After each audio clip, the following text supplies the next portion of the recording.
Hi. Now that the contaminated dust of the election has finally settled, there is no need really for a detailed post-mortem. It's not 5 years of unfettered conservative blue Tory as opposed to red Tory rule, but 10, 15, into infinity. We are now in what could be regarded as an electoral dictatorship. The Labour Party is finished in all but a phantom sense. Their leadership contest is just a selection of dull non-entities. Andy Burnham, Liz Kendall and Chucker has seen what way the wind is blowing and chucked it in. Even Owen Jones is unable to garner any enthusiasm for the wannabes as they spout their unconvincing garbage about being business friendly, aspirational, the middle of the road. Well, let them stay in the middle of the road where they belong, along with the squashed hedgehogs. The unions as a pole of opposition are likewise in a state of disintegration, soon to be reduced to a shrinking white-collar public sector rump. So with the Labour Party and unions well and truly in shtuck, it really does look like it's the people versus the system. If there is to be any social or political upheaval, it will come unexpectedly and swiftly.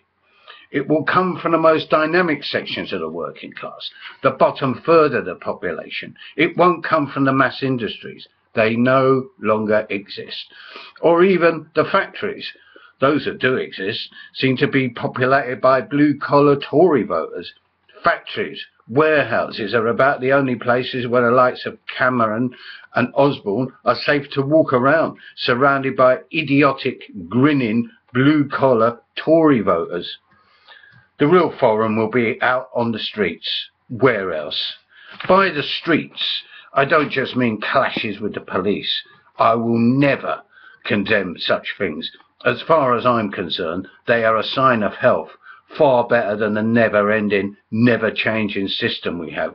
Do we really want to endure King Charles, 10 years or more blue Tory rule, being reduced to atomised hordes of beggars and cardboard city dwellers? Give me the black bloc any day.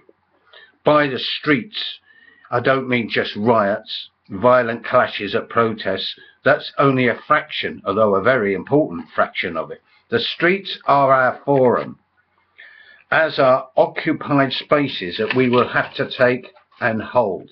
It's long overdue, but hopefully finally coming. There is a feeling in the air now, in many parts of the country, in the urban areas of the North and the Midlands, and places like Bristol, and in London too, that something is about to give. It's true. It's difficult to put your finger on it, to come up with anything precise, but it doesn't bode well for the political establishment, blue or pink or red, whose first rather than last line of defence seems to be these days the riot police. Things like the Radical Left Assembly, the People's Assembly, are not the alternative. They are merely Trotskyite fronts dressed in contemporary fashion. Same control, same manipulation, same dead-end leftist politics. Don't mourn, organise. Who's mourning? The government got in. Big deal.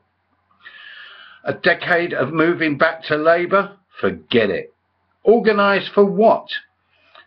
These are the same old crap slogans. Forget it. A lot of people are looking forward to the People's Assembly gathering outside the Bank of England on Saturday, June the 20th. Ultimate destination, thus far, unknown. Last year's manifesto was the same old, as predicted, dreary A to B march, same boring speeches uncritically applauded by the sheep. I think this year may be, contrary to the wishes of the organisers, somewhat different.